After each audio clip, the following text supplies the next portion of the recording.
بسم الله الرحمن الرحيم الحمد لله رب العالمين والصلاة والسلام على رسول محمد وعلى آله وصحابه أجمعين أما بعد فأعوذ بالله من الشيطان الرجيم بسم الله الرحمن الرحيم أفلا ينظرون إلى الإبل كيف خلقت وإلى السماء كيف رفعت وإلى الجبال كيف نصبت وإلى الأرض كيف سطحت وقال تعالى ألم نجعل له عينين ولسانا وشفتين ألم نجعل له عينين ولسانا وشفتين وهديناه النجدين. So my dear brothers and sisters, inshallah I'm going to speak just for a few minutes to start, and then if you have questions, so you can ask inshallah. So alhamdulillah, it is very important that the people, and especially the students, they travel and then see the other parts of the world or other cities, and then they meet people. It's very important. So alhamdulillah, students from Al-Salam Institute in London, they came with the Ustad Akhlaq from London to Oxford to see the University of Oxford, different departments and the colleges and Oxford Center for Islamic Studies, and also to meet the students here. So this is a very important thing. It is very important aspect of learning, and that I want to emphasize. And then inshallah you can ask questions. The way Allah subhanahu wa ta'ala has made this world, that He has given us, all of us, those faculties which are sources of the knowledge. So the way we get the knowledge is by seeing. So when you see something, you get knowledge. Sometimes you get the knowledge by hearing. You hear something, you get the knowledge. Like I'm talking to you listen, and you get the knowledge. And there are other faculties as well, like people smell, then they get some knowledge. People taste, they get the knowledge. People touch something, they get the knowledge. So these are the five senses. People get the knowledge through five senses. These are the main sources of the knowledge. There is no other source. Truth of the matter, in this world, sources that Allah has made for the people to learn, to know something, are only five. Five senses through which people learn something. Then the people have been given the mind, reason, which gets information from these sources, process the information, analyzes them, test them, improve them, develop them. So many things mind does. The mind is very important, but mind is not source of knowledge. If somebody has no eye, can he see with the mind? If you don't have eye, can you see with the mind? No. If you don't have hearing, can you hear with the mind? No. If you don't taste, if you don't have tongue, can you taste with the mind? Mind does not actually generate any information. Understand properly. Mind does not produce any information. All the information in the world, they only come through these five senses. Mind does not generate any knowledge, does not produce any information. What a mind does, receives the information through these senses, develops them, coordinates among them, improve them, test them. So many things mind does. But mind does not it's not source of knowledge basically. Mind is not source of information. That's how Allah has made the people. The knowledge actually that Allah wants people to learn is which are what He has given around. He created things and He wants you to see them, to hear about them, all those things, and then you become learned. That's how you learn. And that's how people have been learning. Because everything He created is on a true nature. It has truth. So when you see it, when you analyze it, you get good information, true information. Whether you study about sky, about moon, sun, about the plants. If you want to know about the plants, then observe them. Spend some time with them. See how they grow. How much light they need, how much energy they need. Anything, you study them and then you learn about them.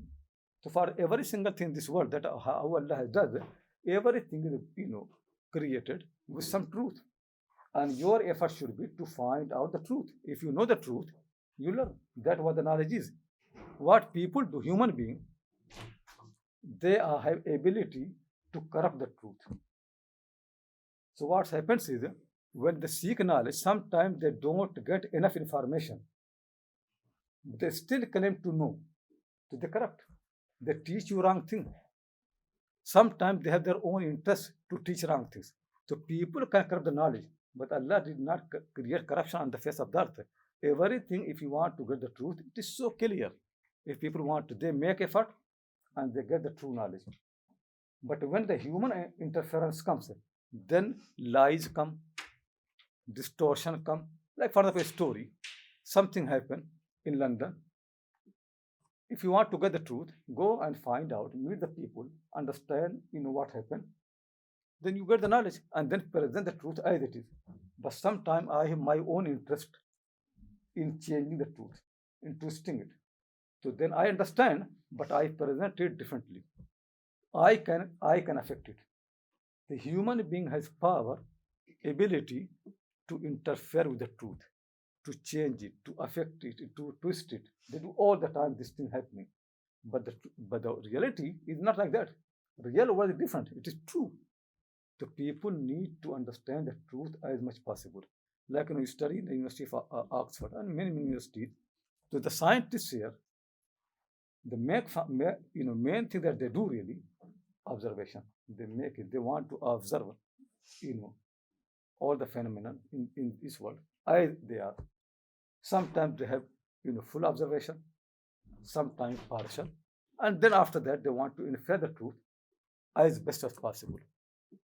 If they do this, they will be successful. Sometimes they will know the truth, sometimes not, because not every time you make effort, you get the result. But at least you made the effort.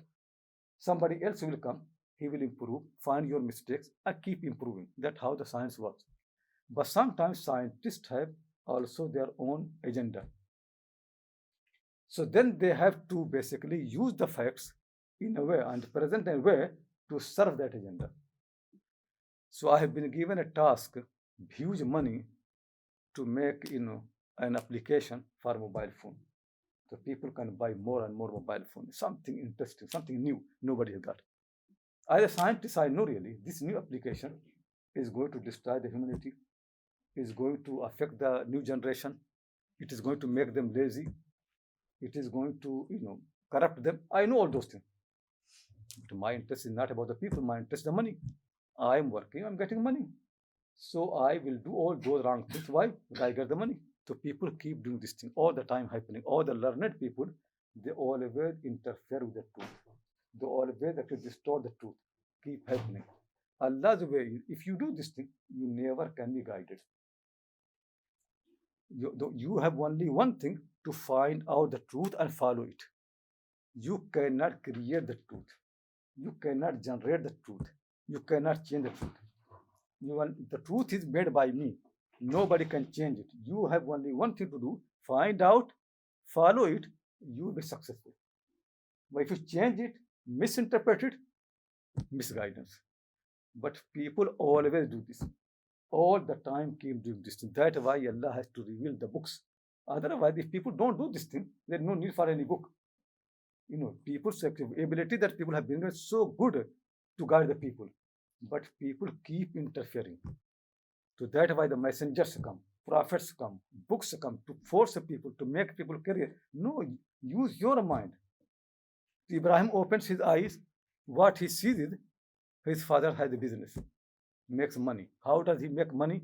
He makes idols, sell them, make money.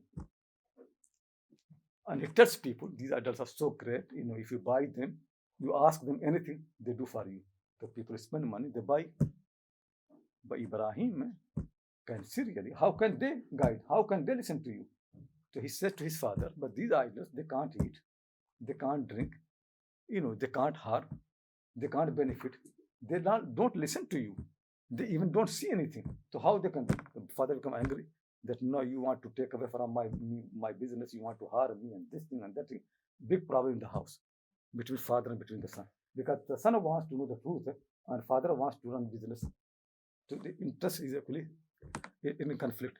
This all the time keep happening in the history of the mankind. All the time. That's why we need people who are firm, sound, who never can be, influenced. People like that. The books came. And Allah subhanahu wa ta'ala keeps saying, These are the books. Learn them, prophets, learn from them. Then open your eyes. You see yourself. Somebody else said this is a God, but you don't have mind. See, it's a God or not. Then Ibrahim smashed all the idols to prove to the people they are not gods. They could not defend themselves. They can't do anything. You open your Quran said, don't the people see that we gave them 2 eyes to see. So why don't you see with your eyes? Why you want to see with somebody else's eyes? Somebody else said it is black, but you see it is red. It is red. So why you think no, it is black because somebody else said? Why don't you use your own eye? Why don't you smell yourself? Something has bad smell, then don't touch it. But you say no, I don't. I have bad smell, but everybody else use it. So must be something good. It is bad. You see something wrong, but everybody does it, so you also do. It's not right. Use your mind, use your eye. So the Quran said, don't you see around? Open your eyes when you go. So when people read books, it is good. No doubt people should read the books. Human books, non-human books. But try to understand human books are human influence. And human influence has many problems. Something will be true, sometimes it will be false because they don't know maybe. And sometimes deliberately they are false. They want to distort you. So the way to find the truth is not only to read human books, read God's book, but also walk around, open your eyes, see the things. So now you came from London to Oxford, you see the city, something new, you see what people here have done, you meet the people, you learn from them, something maybe your teachers have been teaching certain way. When you discuss with the students here, and same thing they discuss in different way, you compare, you find out actually what is the truth is. At least you can see there are 2 ways to present the same thing. So now your mind will start asking what is truth there. Because if you learn only one way, your mind never asks question. But if same thing is presented by the people 2, 3, 4 different ways, then mind will have pressure to find out what is the truth with all those things. So it is always good for the students to travel, to meet the people, to see the nature, to see the mountains, water, everything, plants, study them properly because natural world is all true. Learn from them. Learn from, don't only learn from the books, learn from the sky, learn from the rain, learn from the mountains, learn from the people, how people behave. People, whatever they do, whatever influence they make, still they are made by God. Still they cannot change themselves. So you can learn from their behavior, the way they speak, the way they understand, you can learn so many things. So this is what you need to do really. Study is not easy. If people think study means to read the books and get what in it, it is not a study. A study basically is a long effort, hard work in order to find the truth. That sometimes comes by reading a book, sometimes comes really by challenging the author. You challenge the author, no, the way you present is not right. It does not answer the question properly. You did not demonstrate everything. 99% things you say make sense, but 1% this question you did not do well. And I don't find any argument in your statement. This I cannot take from you. I have to discuss with somebody else because this is something wrong. All the time, your mind must be open. You must be able to ask questions because the human being, their knowledge sometimes could have defect. Sometimes deliberately they want to misguide you. So if you don't open your mind, don't challenge, don't ask question, you will be misguided. All the universities in the world, including Oxford University, why are there? They influence people. Influence is not always wrong, but they influence. You have to be ready to understand really, are you going to accept influence or not? Always keep your mind awake. If some people want to influence you, you have to ask question really, what they want to teach me and how they want to influence me. Does it make sense or not? I have my own mind. Does it make sense to me or not? I have my own knowledge. I can actually teach them something, and I can raise question in the light of what I know. Sometimes could be that they have got an angle, and you have another angle. They never knew your angle. You raise a question from your angle, it will make them to think. Like, here in Oxford, I started my classes, teaching Bukhari and all those things. So in most time, if you go to madrasas in India and Pakistan and Saudi Arabia, people don't allow the women to come to the class. So if you go, you don't find actually women learning Bukhari from men. It doesn't happen. But Alhamdulillah, in Oxford, I allowed. Sometimes, the students from the university used to come. They don't have head scarf or nothing. People said to me, "You're teaching Bukhari for the women who don't have head scarf, don't cover their head and this and that." So I said, no, let the people learn. Then, they will understand. So what happens is some of these girls, they used to come to my class, and I never taught women. We only have been learning from the men and teaching the men. So what happened is sometime I'm teaching hadith, Quranic verses, and they ask a question which I never can think. So their question helped me to understand another angle.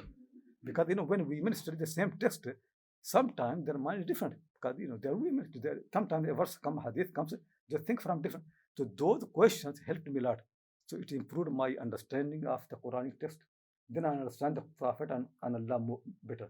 Because what happens if you don't know those questions, you read the Quran to interpret a kind of one way as you think. Though the Quran wants to teach something else, but you force the Quran to mean something else. Somebody else asks a question, women ask a question, then you think, oh, then this Quranic verse could not mean what I have been thinking. It could mean something else. And then you understand much better way. Do you see? So I have been, as I learned from my teachers, actually I also learned from my students. So their questions helped me to understand even the Quran and Sunnah much better. These students from University of Oxford, they were not, in Islamic studies. They're coming, they're fresh. They're clever people. So they ask questions which make sense to me. So sometimes I had answer, sometimes I did not have answer. At least it forced me to understand, to think more. And actually now, it really I'm more open, and now I'm not in rush to make any my own judgment or ruling about anything unless I understand all the aspects properly as best as possible. I don't want to preacher. What preacher do? They preach an idea. I want to be a teacher. What teacher do? Teacher present the all the facts as they are, compare them, but let the people understand them properly. So their intention is different. Their intention is not to make people to follow them. So Alhamdulillah, I never had intention to make followers. This is a very bad way of teaching. The way of teaching is to explain, present everything in right way, and then student can ask question. They make effort to understand. Sometimes they agree with you, sometimes they differ, but still they learn. That's why I can see Abu Hanifa rahmullah in Islam. People say he's the best teacher. Reason is because his students differ from him more than anybody else. His two students, Abu Isa Muhammad, they differ from him in 1/3 of the madhab opinions. 1/3.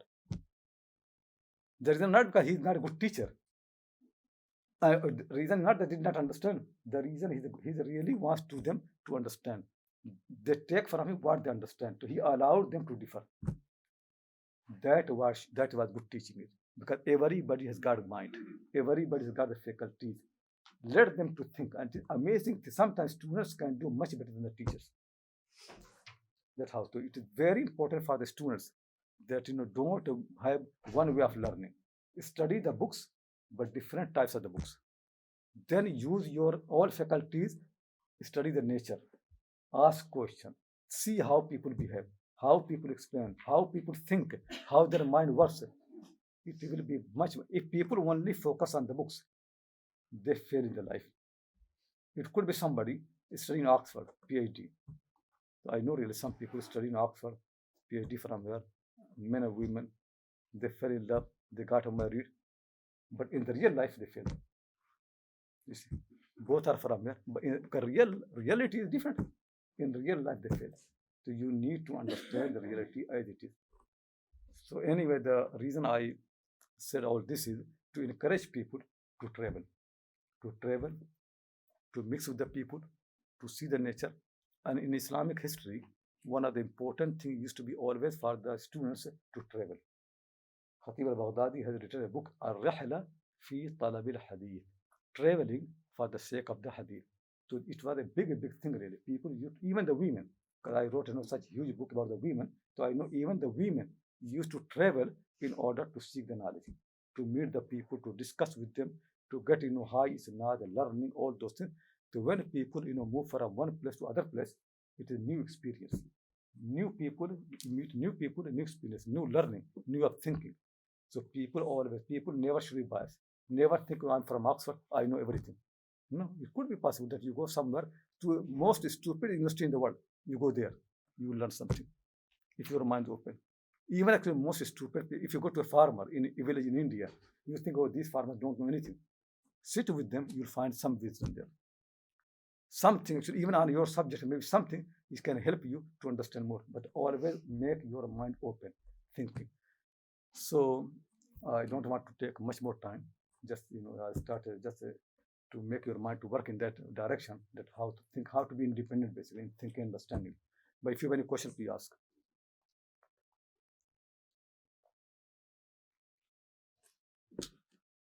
If you have any question, ask. Don't, because I one important way of learning is asking question. Quran says, "Fasalu ahla dhikr in kuntum la ta'lam." If you don't know, ask those who know. The Prophet said, Sallallahu Alaihi Wasallam, "Innama shifa'ul ayyi as-su'al." If you don't know, then your cure is asking the question.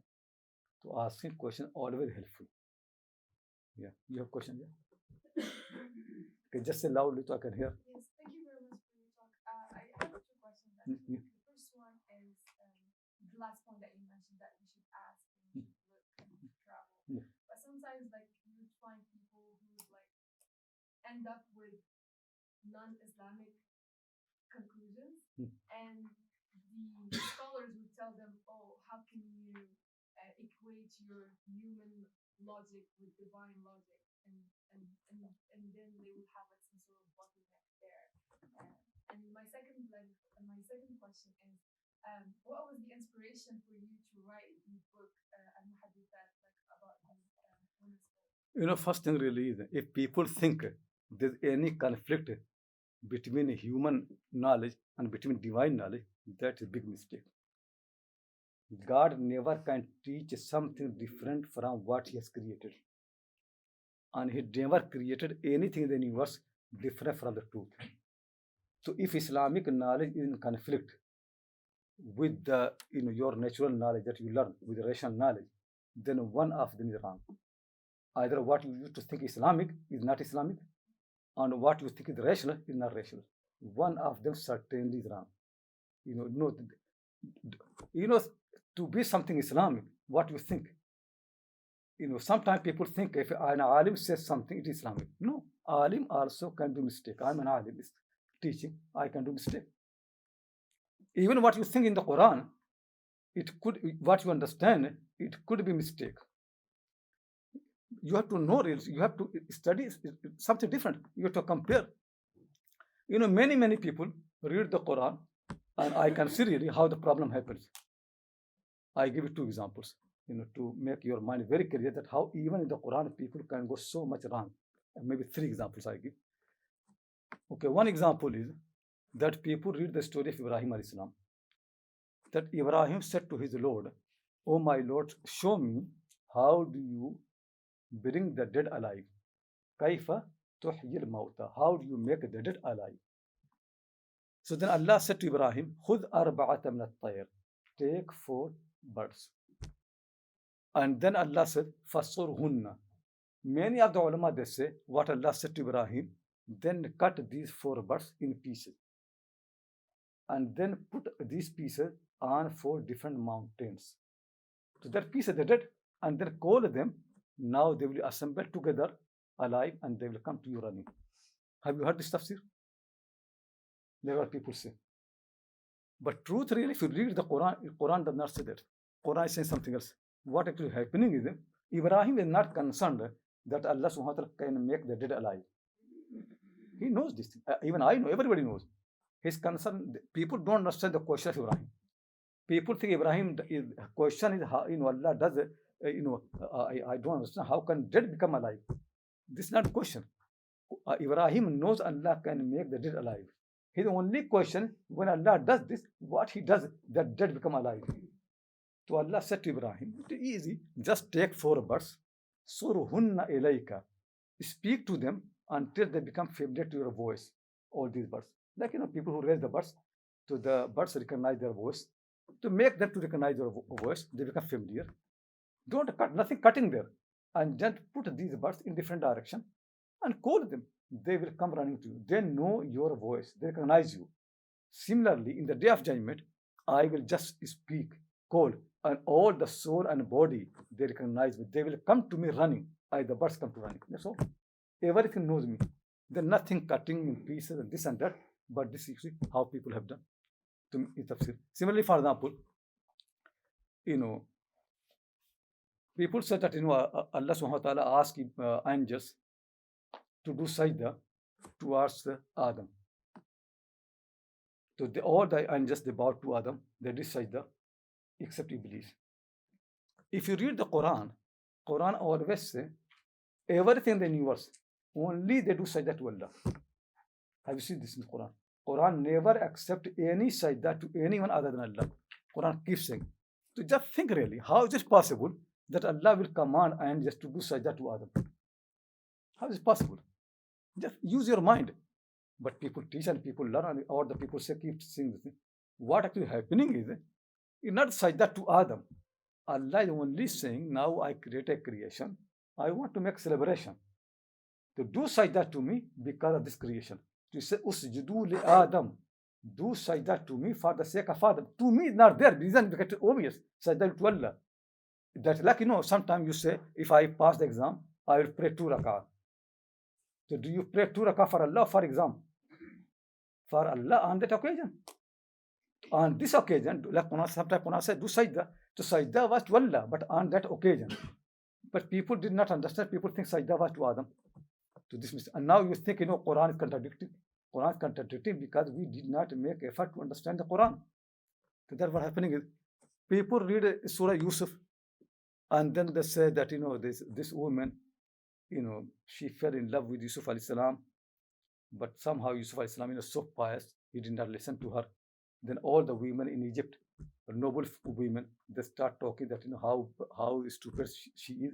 If we are there, we easily can make any man to fall in our trap. She doesn't know anything. So she called them to show them that this man is different. He's not what you think. They came. She made sofa for them, gave them nice drink. These women drank, and now they are, in good mood. And then she asked Yusuf al-Islam to come. Then he came. So falamma ra'aynahu akbarnahu. When these women saw Yusuf, akbarnahu. Such a great man, big thing. وَقَطَّعْنَا أَيْدِيَهُنَّ. And what they did? The people said they cut their hands. But it doesn't fit because nobody cuts their. If the women cut their hand, what will happen? Then doctors will come, hospital will be there. Just cut her. What will happen? Then all the story what after that comes, it doesn't make any sense. They did this and they said this. It's going on. It's long story. After that, the story does not finish. If think really, if all the women they see hands for some person and they cut their hands, the story will end there. Then after all what Quran said, it will not continue. The people say, oh, cut the hand, but it does not mean cut the hand. It means cut the fingers. Okay, even cutting the fingers is a big thing. If the women cut their fingers, can they it all blood? Then it seems to be something different. People can't sit there. They said they injured the finger. But Quran does not say injure. Quran use the word cut. And qatta'na, mubalagha, cutting properly. And just think really, did it happen ever in the history of the mankind? A handsome man comes and the women cut the hand. Did it ever happen? Have you ever seen a woman cutting the hand because they have seen a handsome person? Did it ever happen? Or did it ever happen that men see a woman and they cut their hand? It never happened. Neither men cut their hand, neither women cut the hand. Cutting the hand does not happen. So just read actually what is happening there, what Quran is saying. Instead of making all this cutting the hand, there's nothing cutting hand. The simple matter is, when Yusuf al-Islam came, these women are experts how to make the men fall in the trap, and they know how to do. They're from good family, the learned women. So basically, they did all dirty things, which Quran cannot. Quran a book. There's no single part of the Quran which I cannot teach to my daughters or sisters. So it is an amazing book. There's no book like that actually. If you teach Bible to the people, there are passages you can't read. So dirty. In Hindu script, there are so many things you can't read to the people. In the Quran, there is no single part which you cannot teach to the people. This part is dirty because these women, projected their body, maybe they become naked, they took off their clothes, they basically did every dirty thing. So Yusuf can look at them and become attracted. So tell me, how can Quran say all these words? Is Quran going to say that they took off their clothes, they became naked? Can Quran say all that? So what the best way for Quran say? Quran want to say they did all the tricks. So people do tricks with the hand. So expression is they cut their hands, meaning they finish all the tricks. Then nothing remained. Every single possible trick they had to make Yusuf to fall in the trap, they did finish. So Quran said they cut their hands, means everything finished. Still Yusuf is there. Nothing happened to Yusuf. They could not influence Yusuf. Then they said, Ma hadha bashara. He's not human being. All our tricks are for human being. This person not human being. And they said, in hadha illa bashara, he must be in hadha illa malak, he's an angel. Not even an angel. He must be a noble angel. Even angels could fall in our trap. He's a noble angel. This is what happening. But now people make all these things. They cut the hand, injure fingers, and this and that. Which actually, when women read this, they'll be shocked that, but this not happen. But they can't say anything because you're saying that sometimes we think that if we use our mind, the people say divine knowledge different from the human mind. So sometimes people don't want to ask questions. I remember once in Cambridge, I was explaining something. The students or some girls, I explained. So they say what you say, it about makes sense to us women, but we never dare to ask questions because people will say, no, Islam is different from your mind and reasoning. So they stop people from asking the question. Keep in mind that mind and religion, they never are in conflict. Never. Human reason and Allah's religion, they're never in conflict as nature. No. If problem will be some understanding. Problem is human culture. When people make a culture, that comes in conflict with the human nature, with the reason, everything. But human reason and God's religion, both are the same from Allah. They never come in conflict. Then your second question was, what made me to write this book? Make dua, inshallah. Now the publisher is saying in Ramadan, the book will be out, in so many volumes. So may Allah make it easier. Simple reason really is, the story goes back in 94 or something like that. So I was reading, some British newspapers, I think Times or some, with a few articles about the women in Islam. So the article, blames Islam for women's, backwardness in Islam and ignorance and this and that. So it came to my mind, really, I've been studying hadith, that I know many women who are learned. If I can put their biographies together, so it will be answer to these questions, and also it will encourage our sisters and daughters to seek knowledge. So that was the case. Nobody asked me to do, just on my own, interest. And then when I started research, it keep growing. It is so many women I could not imagine really. Nearly 10,000 women just in one field hadith. And now, still now, I keep finding more names. I don't hide anymore because the book is finished. But just I'm saying, so this is very rich in a time when nowhere in the world women were so active. They should teach. Actually, you to teach in the same madrasa and mosque where the men are there, next to them. Actually, sometimes 2-3 teachers, and in the classroom, like you sitting here, in the classroom, men and women both used to be together. All the names have got they registered. The tradition has been at the end of the class, they would write all the names of attendees. If you read the register, it all men and women together. Every single class has men and women together, all of them. Amazing thing, really. All and the pious people are there. It's not a story of impious people. It was a time when there was no feminism.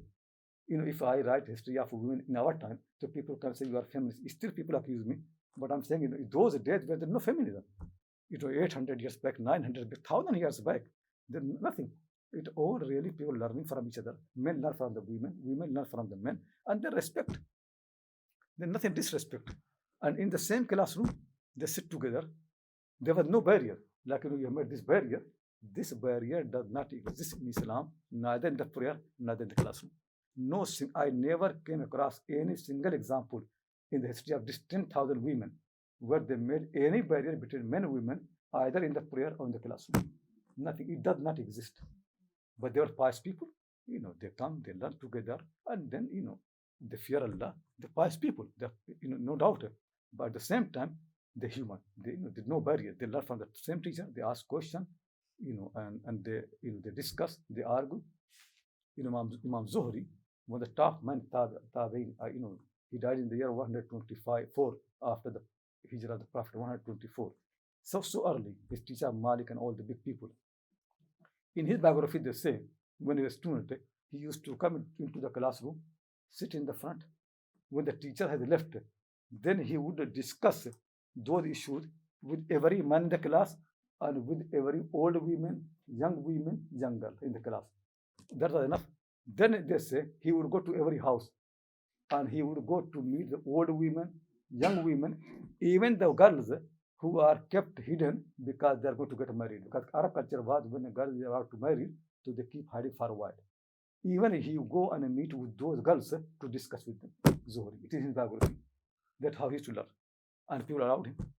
So you can see really when they come knowledge, don't need marriage. People can learn from anybody. Is it clear? Okay, if you have question. So in terms of, so you mentioned that you started teaching women and some people didn't like it. Yeah. So what is it? What's the reasoning that I'm just trying to understand where it went from men and women learning together to women completely going out of the scene? Like what happened? Why did that happen? You know what happens? I think in later on Islam, in some circles, I'm sitting in the University of Oxford, but I have to put all the blame on a big man of the history of the mankind, and he's Aristotle. He's a big man. I have no doubt. I respect him. I know we learn from him. But one thing he did, there are many mistakes he did, but one severe mistake he did, he was very negative about the women, Aristotle. He used to believe the women are inferior to the men. Women are not meant to learn. That's why in Greek philosophy, you never find any learned women. Never.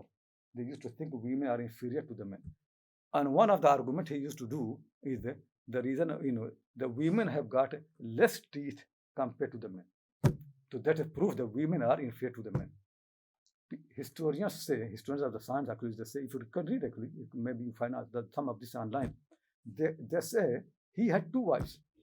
He could count their teeth. Women have same teeth like men. This man who's so learned, who study everything, does research for every single thing. Even he just took from society, people just say something about the women. He didn't care. He also repeated the same thing. That philosophy has got this negative attitude. When philosophy came into Islam, Muslim philosophers also were arrogant. They thought philosophy just for us, not for women. Women just cooking and cleaning the house. We are philosophers, we learned. Mu'tazila and all this. Islamic curriculum madrasa, they were balanced. The philosophy was not so powerful. But later on, in some part of Muslim world, Iran, Persia, sometimes India, philosophy became very, very powerful madrasa. When philosophy came, the mind of the ulama became that women are inferior, they should not be included in the madrasa. So that's how they are expelled women from the madrasa. Not in the beginning. In India, if you go to the old mosques, like 700 years old, 800, in all the mosques you find a section for the women. Until now, it is still there. But later on, when curriculum became more philosophy, they basically exclude the women from the curriculum. Except sometimes like Waliullah Dehlvi, those who are influenced by the hadith. Hadith allows men and women both. They allowed. But generally, when the rational sciences were very powerful in the madrasas, they excluded the women. That's how it came. And until now, and people actually have deep in mind that women are inferior to the men. And that's how in madrasa, like another 12 my studies there, it's more open. But you don't find any woman there. They don't allow the women to learn there. It's impossible. And the argument that they make, because there's no woman to be accept. So for example, like why women have to be hidden, they can't come in public. So our teachers used to teach us, because if you have got in your house, things and not precious, you project them, you open them. But things which are precious like diamond, gold, what you do? Keep them hiding. So we are precious. So that's why we keep them hiding. Nobody can see. So this argument makes sense. Even Maula Maududi, big people, they made this argument until now going on. When I start doing my research, then it struck my mind, really, no, there's something wrong in this argument. Because this argument, what does really, it makes women equal to other object. Women have life, they have will, they have mind. They can think what is good or bad. They can defend themselves. You make them like gold and silver. They can't defend themselves. They can't actually protect themselves. And then why is the Prophet? They used to go out. They were not hidden. Maryam al-Islam walks in the city. People recognize her. People ask, oh, Maryam, what are you doing? They know her by face. All these women, they are known by face. So something wrong. So then I changed. I said, no, this is not right. This argument is a very bad argument. this is not right. And there's no proof that women should be hidden. And sometimes I ask the men, if the women are precious, you keep them hiding in the houses, the men are more precious. They should be put in the boxes. This is the argument. Put all the men in the boxes because they're so precious. Will they accept? No. Nobody going to accept this argument. This argument is only to make women silent, quiet. It works in madrasa, but it will not work in real society. Because people can see really the problem in this argument. So when you mix with other people, then you can see the weakness of your argument. So this is the problem really. And now, when I started, I tell you, even my friends, big ulama, like in Saudi Arabia, everywhere, who actually respect me, they used to criticize me that, how you allow the women, in your classroom. Sometimes they make joke against me that, Shaykh Akram allowed the women and this and so many things. But, but still I used to make my position clear that why we allow. This time I went for Umrah. I went to meet a Shaykh, big Shaykh, he's my teacher. And the people are reading there one of the important work of Hadith. And first time I saw in his class women. And one of the lady, she was the one who reading. And they reading very fast, very nicely. So I said to Shaykh, no, I'm happy that you're doing this thing. He was happy that I praised him, I praised the women, and I wrote about that in Saudi Arabia, in Makkah. First time I saw. If it is not right, why they doing now? And now they can see really, these women, they're pious, they want to learn, they are as good in thinking as any man. They don't have any defect in knowledge. They are as good as the men. They can raise questions. So it all culture really. A culture was developed where the culture was to keep women away. So Islam is against the culture. So there is never conflict between reason and between religion. The conflict is between the culture and the reason, or between culture and the religion. So Muslim culture is different from Muslim religion. So always make effort. When some people say, no, this is Islam, no, it could be culture, not Islam. Islam is what in the Quran and the Sunnah of the Prophet Sallallahu Alaihi Wasallam. Yeah, question. I have a couple of questions. One's more practical, one's I guess more theoretical. The first one is, if the main interpretations of the Quran that we've been presented with by a certain segment of ulama that we've had the experience of taking knowledge from so far, don't make sense to us, and we're suddenly presented with this new view that does make sense to us, that works with our understanding of Islam, how can we then differentiate between whether it's the viewpoint that we're being presented with that's right or wrong, i.e. whether our understanding of Islam is right or wrong, or whether our rational thing is going right or wrong? So just to give you an example, Surah Al-Baqarah 2, verse 282, the verse where it's the testimony of the woman in the contracts. Yeah. So the explanation that I was given by a couple of people that I asked when I was younger, when I came across this verse, was that women are more emotional, and so the interpretation that the testimony that they bring forward is less valuable. But then, they require two women in order to make up the testimony of one man. But later on, I went through it and I asked another scholar a few years later, and he said no, it's more than likely that this interpretation might mean something more along the lines of, at that time in their culture, these women weren't able to go forth and put testimony forward because of the culture of the Arabs at the time, and the Quran came in and said, we're giving these, so you can have two women, i.e. if one woman is there, a second one should be there to support her just in case she isn't used to giving testimony, because prior to that they've been banned for. Anyway, this is just the example of an interpretation. But the more general point that I'm trying to put forward is, if there is an interpretation that seems to make more sense to us, how can we differentiate between whether it's our interpretation that's gone wrong or what we're trying to interpret that's gone wrong? Yeah. Simple question is, whenever you learn anything, how do you know it is right? Tell me. Whenever you learn anything, leave Islam, you studying in the university, sometime one interpretation, sometime more than one. What makes you to think this is right? In anything, leave Islam, anything, any secular thing. How do you know something right? Just think what happened. You use your own mind. Go to the real sources, real argument. Sometimes two arguments can make sense. So you go deeper, compare them. And sometimes could be you can. Sometimes you really cannot understand. You think I made all of my effort and both look equal. So then you will say really there are two strong opinions in this matter. It could be possible. We never say really when you use your mind, it always be one interpretation. No. When you use your mind, about the Quran, generally, if you make effort, will be one interpretation, truth. But it also possible two different interpretation, and both are equally valid. It could be possible two opinion. Allah subhanahu wa ta'ala never made people that they always must be right. The command of Allah is you must make effort to be right. If you make effort and you do mistake, He will forgive. In any single thing, like in science, scientists, whenever they make any finding, or sometimes they're right, sometimes wrong. Then next generation comes, they improve, correct, with more experience. The same thing when you learn from me, you discuss with somebody else, you meet, and he finds no, there's a weakness in this argument. Then you compare, oh, yeah, that's what he said, make more sense. You see, compare with 3-4 people gives you a better idea. And sometimes maybe some person says something, but you say, no, still what Shaykh said make more sense. So people compare. So first thing is use your own mind. Reason. Seriously, sincerely, what makes more sense? Keeping in mind that Allah is the one who made men and women both. Now this verse, people make this interpretation. Which one is more appropriate to Allah? Because He is the creator. And actually He cannot be unfair. What makes more fair treatment for the women? Keep together and see. So 2, 3, 4 interpretation. One will still maybe not necessarily you're right. What I'm trying to say, you have to make effort to be right.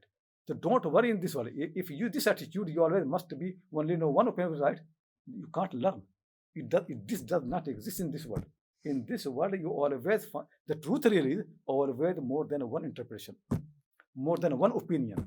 Even things which are made by human being, leave out what made by Allah, even by human being, more than one. Still you have to make, you cannot give up. Still you need to make effort to find. And it could be possible, you can say people like Abu Hanifa, Malik, big people, and they're discussing the matters which are there, the text which they are written there is still different. Same thing, somebody say haram, and like when you come pray behind the Imam Malik, Imam Shafi'i, Ahmad bin Hanbal, all the ulama say reading Fatiha behind the Imam is obligatory. Alhamdulillah Rabbil Alamin, fard. If you don't read, your prayer invalid. Imam Abu Hanifa say reading Fatiha behind the Imam is nearly haram. You see, the difference is not, not wajib, haram. You get sin. It is same Quran, same Sunnah, no external influence. It's a Muslim society. It is a dominant Muslim society. They are the victorious. They are not weak. They are the one who empire. They have the power. So it's not somebody else influence Abu Hanifa. It is Muslim society, pure Muslim society, except to the knowledge, is still these two conflicting ideas. And they until now exist. So I'm not saying that, when you study the Quran, Sunnah, always you agree. No, sometimes could be interpreted differently, but use the mind. And people ask Abu Yusuf, Abu Hanifa's student, when Abu Hanifa died, who was more clever, you or your teacher? He said, Abu Hanifa was clever more than me. So they said, then why do you differ from him? If Abu Hanifa is more clever than you, so why do you differ from him? So he said, in the day of judgment, God will ask me according to my reasoning, not Abu Hanifa's reasoning. I am responsible for what I understand, not what he understands. If something makes no sense to me, Allah will say, then why didn't you do this? That's what I could ask. And you could be wrong.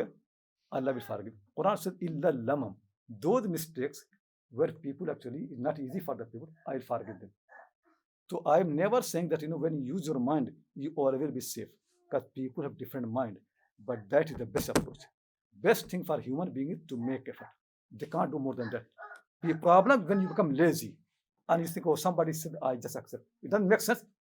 It is big. It is very wrong attitude really. Does not make sense. Still you follow. And you think it's Allah said, and then you blame Allah. No, always make effort to what makes. Even if what makes sense could be mistake, it's still better than what does not make sense. Always understand. Because people must use the mind. That's why He gave the mind. And that's why He said in the Quran, أَفَلَا تَعْقِلُونَ. Don't you think? أَفَلَا تَفَكَّرُونَ. Don't use your mind. He keeps saying. And He said in the Quran, وَيَجْعَلُ الرِّجْسَ عَلَى الَّذِينَ لَا يَعْقِلُونَ. Those people who don't use the mind, I make their mind polluted, dirty. If you don't use it, you become dirty. He said in the Quran, people must use the mind. The most noble thing that Allah has given to the human being is the mind. Most noble thing. There's nothing more noble for humanity than the mind. And you want to abandon the mind? No, a mind must be used. Certainly when you use it, sometimes you agree, Sometimes you disagree. Sometimes you will be right, and sometimes you will slip. Like, when you have a leg, you walk, sometimes you fall. When you see with your eye, sometimes you do mistake. When you hear, you do mistake.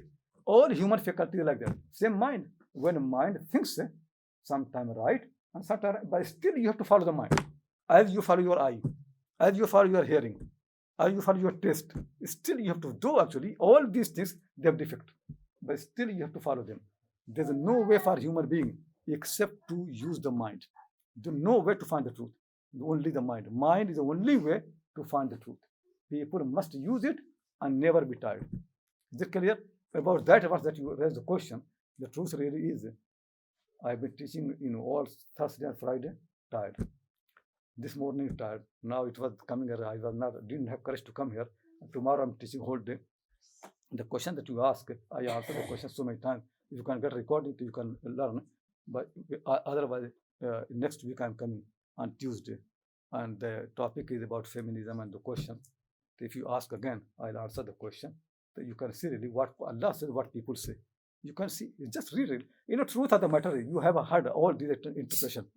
But one thing you do not do, I'll tell you. What you do not do is just take that passage from the beginning and end and read yourself. You took from all the people, but you did not bother to read yourself. That was the problem. So people explain to you, and then you make comparing between interpretation, but you never think, does it make sense to where it belongs to? You don't come to book of Allah. That's the problem. You have 3-4 opinions, but these 4 opinions, they base on something. Go to read that, compare. Read Allah's book yourself. See what happening is. Read Quran. And I said to people, read yourself. If it does not make sense to you once, read second time. Third time, because Allah's book is different from human book. So sometimes you need to reading twice, 3 times, 4 times, it makes sense. So that's what you need to do. You got 3 interpretations. Okay, let me open the book. Read from beginning to the end. See what Allah wants to say. Does really Allah want to humiliate the women? Does He want to hurt them? Is the Quran a book hurting the women? To blame them? To make them inferior? Or it is a book really respecting men and women both? Look, and then you read. You will see that actually the reasoning. And you will love really that what Allah is saying. It's nothing to do with women being inferior, women being low, nothing. It's really in the favor of the women. It's actually defending everybody, putting everything in the right place. But it needs to understand what it's trying to say. So if we need to spend time. Any other question? If how you said that like Aristotle and Greek philosophy was one of the reasons for the decline of women's education in Islam, why has that kind of persisted even though we kind of reject that philosophy today? What's made it keep its influence? Yeah, once I was giving a talk, I think university in Cardiff, in the university there, and there were Christians. So when this question came, to explain to one Christian lady, she was a professor, that she stood up. She said, "You are right. They exactly happened same thing in Christianity. Greek philosophy made such influence that women in Christianity became inferior because of the influence of that. Problem really, the madrasa still remain in the same influence. If you go, because you people never study, I studied madrasa. Until now, the madrasa, they don't teach the modern logic and philosophy.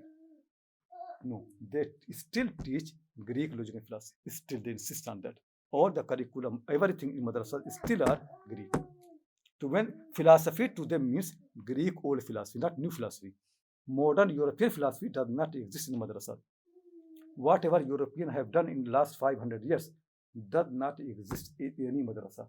What they teach in madrasa is basically what Ibn Sina did. Ibn Sina Ghazali. So this was all extension of Greek logic and philosophy. Greek logic and philosophy still is the most respected rational knowledge in madrasas. So this is the problem. Unless people develop it, move like a European have moved, nothing will happen. But they don't make effort to move. Madrasas, even in this country, you are in the West, this country, go to a madrasa, you will see. All the madrasas in this country, none of them teach any modern logic or modern philosophy. They don't teach any British philosopher. They don't teach any French philosopher. They only teach Ibn Sina.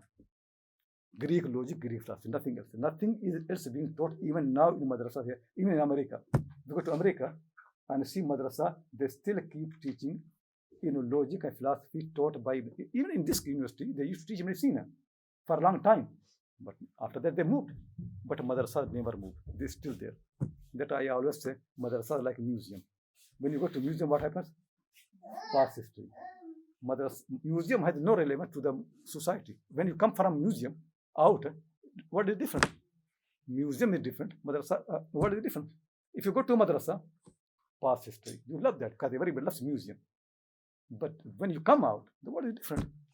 To that activity, people come to madrasa, they become impressed. All things, but just museum. It has nothing to do with the society.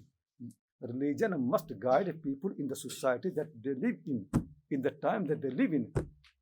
Education. That's what education means. Education means to prepare people for the society and for the time that they live. That's what education means.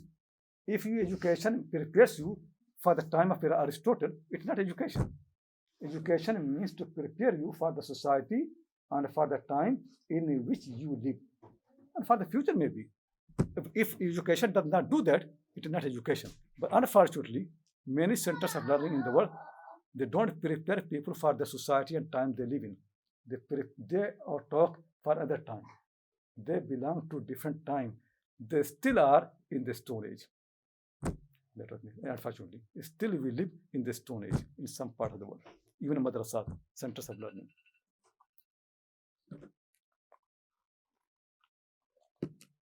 If we have any question? Nothing? Okay. I have a practical question. So I'm reading the Quran. I come across a verse that raises my curiosity. It's intrigued by this verse. I go to an interpretation and I read it, and it doesn't follow my common sense at this point in time. So the steps forward would be going to another interpretation or going to another source and reading. If I it doesn't come with my common sense, is the suggestion for me to reread this verse within its context several times and understand, or do I need, in order to be able to come up with an independent opinion, do I still need knowledge of the Arabic language and the intricacies of Arabic language, knowledge of other scripts, other hadiths, other that are related to this same topic? So do I simply reread, or do I need other things also to be able to come up with an independent understanding? Yeah, this is a very good question, really. And I would like to answer this before the time of prayer, around 6 or still we have got time. Okay, I explained it in detail because this is an important question, that how do we read the Quran? First thing, understand, Quran was not revealed to me or you. Is it clear? Did you receive revelation? No. Did I receive revelation? No. None of us received the revelation. Quran was revealed to the Prophet Muhammad. That is historical fact. Nobody can change. Quran was received by the Prophet Muhammad Sallallahu Alaihi Wasallam. So when you study the Quran, you have to have this first step. That's what scholarship means. People unfortunately forget. Like in University of Oxford, many orientalists, what mistake they do, they don't apply the conditions of scholarship when it comes to Islam. They say it is Quran, let me read. What sense it make? This is never scholarship. If you study Shakespeare, the scholarship is, this is the book written by this man in this period of the history, in this environment, what sense it makes to the people that time. Then you can, what you learn. That's why scholarship is. You remove his time and his context, everything, and you think this book is for us, you will misinterpret. Because many expressions that time, they have changed their meaning. Many words have changed their meaning. I'll give you an example, a simple example. The word laban. If you go to Middle East, they use the word laban, they mean yogurt. If you read Quran does not mean by laban yogurt. Quran means milk. Even a simple thing to change. To change always happen. The right attitude is, when you study the Quran, first thing you need to learn really, this book was revealed to Prophet Muhammad in his time. When this verse was revealed to him, what did he understand? That you need to force yourself to go back to 1400 years back in the history. And that material still exists. Meaning it is not very clear. Still you can force yourself to find out what the condition of Makkah, what in Medina, what the Prophet need help, why these verses came, because Quran did not come to him as whole. It came in pieces. This piece, when it was revealed to him, what he wanted, what did he learn from that? Is it clear? The first step of the Quran is always that when Quran was revealed to the Prophet Muhammad, how did he receive it? How did he understand it?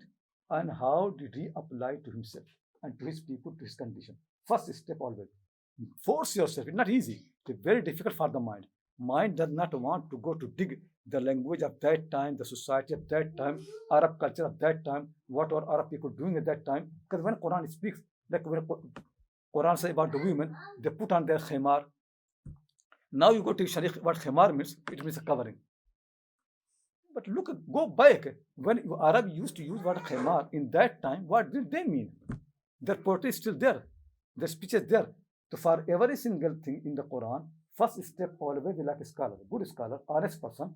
I want to read this book. This book was revealed to this man in this part of the history. That was his condition. Let me understand what he understood. And when the Quran revealed what he did, the Quran tells him to do something, and what he really did, how he applied. Like people say, Quran said, "Wadribuhunna," strike the women. So let me read really. Did he ever strike any woman? He's the first person to obey the Quran. Did he ever hit any woman?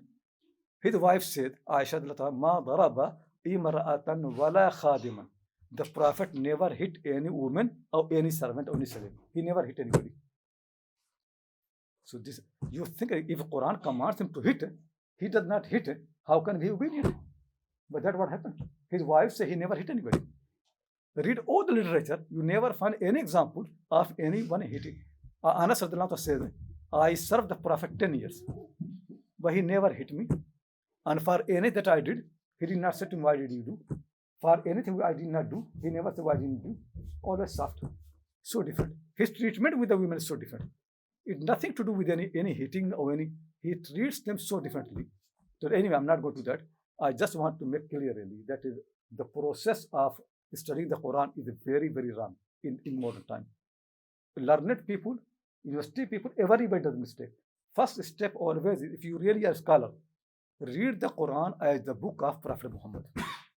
Book revealed to him in Makkah and Medina, commands him something. How does he understand and how does he apply? Is it clear to everybody?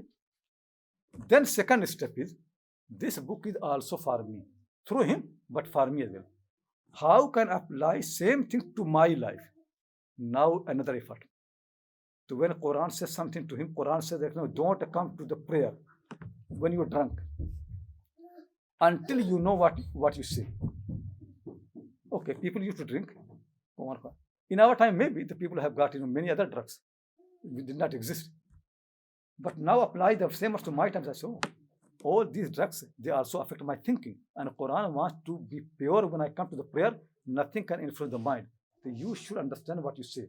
Any drug, any of those things, all be same. So you read that, understand what the Prophet did. What he did, he forbade people from drinking the wine. It comes to me, so I say, okay, maybe I don't drink wine, but I take other drugs. But they also influence my mind. I should give them up. So second step is then apply those verses to yourself, to your society, to your time. Is it clear? Then the third step, you understood, and I'm now going to explain the same verses to other people who don't know what I know. Now my duty is to make it easier in their language, in their culture. So 3 steps basically. If you're a teacher, 3 steps. The first thing is make effort to learn how the Prophet received the Quran, how he understood, and how he applied. Second step is then how I apply the same Quran to my life, to my understanding. Then the third step is how I'm going to explain the same thing to my audience. Because sometimes people use the language to understand. That's the primary function of the language. So the language that you have for your understanding is not language of your people. They have different language. Sometimes they even speak different language. You have to make it easier in their language. Maybe they speak English, but still the expression is different. Mine is different. If you do this thing, it is hard. But finding the truth always hard. Problem really is, you people study in Oxford. When it comes to your subject, you are so careful in all conditions and this thing and study all the day and night. When it comes to the Quran, so easy, so casual. Is it fair? Tell me really. For every subject, people are so careful. You know really if you do mistake, go wrong, how bad will be consequences. But when it comes to Quran, we don't even make a basic effort. So tell me, how can Allah guide us? We need to be serious. It's a guidance. Any small error can actually cost so much for us. So be careful. Follow the process. And what I'm saying to you, nothing to do with Quran, with any text, with any historical text like that really. If you want to read Akbar's poetry, he was not very old. Still, you will not understand many parts. You need to know the Indian history of that time, Indian mind that time. Many expressions only could be clear if you know India. If you don't know India, it will not make sense. If you want to study Akbar, you need to know India. You need to know his time, his space, his condition, his context, his context, everything. When you know that, you understand what he's saying. Then after that, if you want to be more clever, how I can use this poetry to benefit our people. Yeah, you can do this. This is the second step. But first step is going back to the time of Iqbal and his context. First step for the Quran always must be going back to the time of Prophet Muhammad and to learn carefully, properly, how did he receive the Quran, how did he understand, and how did he apply the Quran. Is it clear? Yeah. And make effort, do this, and you will see, you will learn so much you cannot imagine really. I myself do this, it helps so much. But if you make a direct between you and Allah, you will fail. Because Allah never revealed to me and you. We are not chosen people. Simple matter. We should, whether like we don't like, but truth is, we are not chosen to receive revelation. Chosen person, only one person, Muhammad. So we only got the Quran through him. So this is a historical fact, and this historical fact should be respected. Another question? Are things clear? You listen, analyze, discuss, but don't accept what I say. Never. This is not scholarship. Because I'm a teacher, I'm not a preacher. I said to you people all the time, I don't want to make a group of followers or things like that. Nothing. I have no interest in the world really. I follow what Imam Shafi said. Imam Shafi Rahmallah used to say, I love people to learn from me, read my books, and then they forget me. I don't want them to know my name.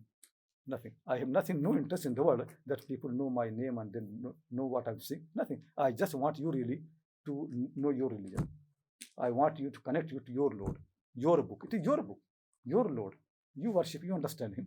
I just want to help. Like that's why scholars are duty of scholars to help like a doctor. Doctors don't make a school. They only help people how to become healthy, how to have energy, how same thing as scholar. Our duty is to help you how to understand, how to think. Then after that, we move away and between you and between the Quran. Is it clear? And if you make effort and you do mistake, still you are better than those people who don't make effort and don't do mistake. I tell you. Allah loves people when they make effort. In anything, when you make effort, you always chosen. That's why he gave us this faculty. Why he made all these things for us. We use them. That he wants you to use the mind. Use it. When you use it, he loves it. That's why he said in the Quran, لَقَدْ خَلَقْنَا الْإِنسَانَ فِي أَحْسَنِ تَقْوِيمٍ. We created the mankind in the best structure. What means best structure? Means the function that they have, this structure suits it the best. Means your life needs using the mind. So I gave you mind, the best structure for the function that you have. And then he says in another verse, لَقَدْ خَلَقْنَا الْإِنسَانَ فِي كَبَدٍ. We created the mankind in hardship. Why hardship? Because to use the mind is hard. Most difficult thing in the world is to use the mind. Most difficult thing. That's why people love to follow someone. If I ask you to come to my house and I give the address to using the mind, if I say to you, just follow my car, which one do you prefer? Follow the car or follow the TomTom, all these things, navigator. Why people follow that? Because the people don't want to use the mind. Using the mind is the most tiring thing. And Allah only guides people when they become tired. He wants you to be tired. He said, لَقَدْ خَلَقْنَا الْإِنسَانَ فِي كَبَدٍ. We created the mankind in hardship. He wants you to be, in hardship. If you are not in hardship, you cannot be guided. You need to work hard. You need to make effort. Is it clear? Okay. Should we start now? If there are any other question, ask. And then I'm here. Then I'll leave. If there are no questions. Sorry? You got 10 minutes. 10 minutes. Okay, if you have any question. Can you expand a bit on what you were saying about traveling to seek knowledge? You know, when you travel, you learn so much really. First thing is you travel to a scholar, to a school, to university, to the college. It will be a new idea, new environment. You learn from this new experience, but you meet new people. Every human being is basically a source of knowledge. You learn from everybody. If you open the mind, you learn from the tree, you learn from the star, from the moon. People really don't learn. You pass by things, you don't learn. See the poets, what they do. That's what poetry can help you. Poets can take lessons from small things. They'll see the tree, they take a lesson. There was one, very nice poem, a poem by Iqbal, in which the tree complains to a bird. That's how unfair is God. He gave you wing, you can fly, but you don't have much benefit to the universe. I'm a tree, fruits and this and that. If he had given me wing, I could fly and everybody benefit from me. How unfair is the world of God? Think really, why he made roots for the tree? A tree cannot fly, but the birds fly. You can see every creation is different from other, and every something. Just think it, compare. When the light comes, how the light comes. You see, if you open the window, light can come through the window. Glasses can come through the door. But can light go around? It's possible. No. But how the water comes? Water can go around. It doesn't come just through the. Anything he can find, it can go. Why he made like that? Why light is this way? Why the water works this way? You can just use the mind. Think really how. Think about the people. How the people are, how they behave, how the people make the food differently. Always ask question. You can learn something from Newton to sitting underneath of the tree. An apple falls. So an apple for people like us is just a food for the stomach. That's all we know really. Most people really treat the whole universe as a meadow, eating and drinking. That's all. But for some people, the same thing is big fruit. It's a food for the mind. So he could think really that why apple fell down, why didn't go up, and then he discovered something useful for the humanity. Such a big thing. But you should actually continue asking questions.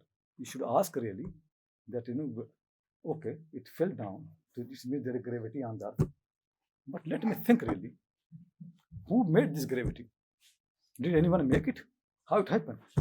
That the earth has got gravity. Who made? And why he made? What benefit there is? And this apple we eat benefits. Who made it for us? We keep looking more and more at question. You can learn so much. But the problem really, I tell you really, knowledge in our time has become just a skill. Skill? Like people used to make shoe, skill. But no wisdom. Knowledge actually has been insulted, disrespect our time more than any other time. Knowledgeable people only mean people with skill. They can make shoe, they can make this, they can make this. They never get wisdom. Knowledge in the past always used to mean to make you wise. You come and study, you become wise. In the real life, you're wise man. So knowledgeable people used to be wise men of the town and the city and the village. People come and learn from them, take advice from them. Now learned people have no advice, they have no wisdom at all because they only learn skill. You come to the university, narrow topic, focus on that, pass the exam, get degree, get the job. That's your function really. That does not affect your life. Then in anything other than that, you never think, never use your mind. You are actually as stupid as anybody else. Other than that narrow scope, you are as stupid as anybody else in the world. Nothing. That learning does not make you clever. Does not make you wise. Why? Because you never learn how to use the mind. You don't learn. What you learning really is just a skill. Just how to fix this thing. That's all. Nothing else. That's a very bad way of teaching. But that's how the world is now. Now you have to think it is my life. I learned that narrow thing, but I want to be wise. Then I'm trying to say travel. meet other people, other cultures. It will open your mind how other people think about the universe, how they learn. Come to the people who are old people, how they, never learned in any madrasa, any school, a farmer in the village, how he thinks, what he experiences. It will make you wise. Otherwise, what happens when people just think, learning means, sitting in the classroom, taking from a professor, going to lab, they become stupid. They won't get one skill, but they become stupid. They never learn how to use the mind. You need to use the mind. Meaning is, you need to become wise. Study means to become wiser. Problem is, people study, but they are not wise. Is it clear? That's why I'm trying to say that, force yourself to meet many people, to take from them. Then you will see really your mind, amazing thing. You can do so many things. But people don't become wise. And that thing, people think, why study in Oxford, University of Oxford? So how can I don't understand some simple thing? Because you never learn thinking, understanding. You only learn that skill. You never learn how to use the mind. Something very easy, but you don't know. The reason is because you don't use the mind. You learn principles and application very narrowly. You never learn really. Same principle can be applied in 10, 20 more ways, but you only apply one principle to one application. That's how you learn connection. Those principles always are more general. Same principles in other aspects of the life it still can be applied. I can have another result, another understanding. But you never learn this thing. What you learn really is connection between one application and one principle narrowly, nothing else. General ideas never help you. Because this is a bad way of learning. But that bad way of learning is so common in the world, basically everywhere, from India to China, from Europe, everywhere, in the street, everywhere, people teach you in the same way. They never make, basically, you are not important. Simple matter. You are not important. What is important actually, what you produce, like a factory, you are like a machine. Your skills are important, you are not important. There are no concern about you that you become better human being. The concern is that you can be part of a factory, part of a machine, part of a system. That's all. They know that nothing else. You are not more than that. After that, if you ruin your life, it is your problem. Understand? That's why you need to travel. You need to meet other people. You need to learn other people. Sit with the people who are not so learned, but they will give you more common wisdom.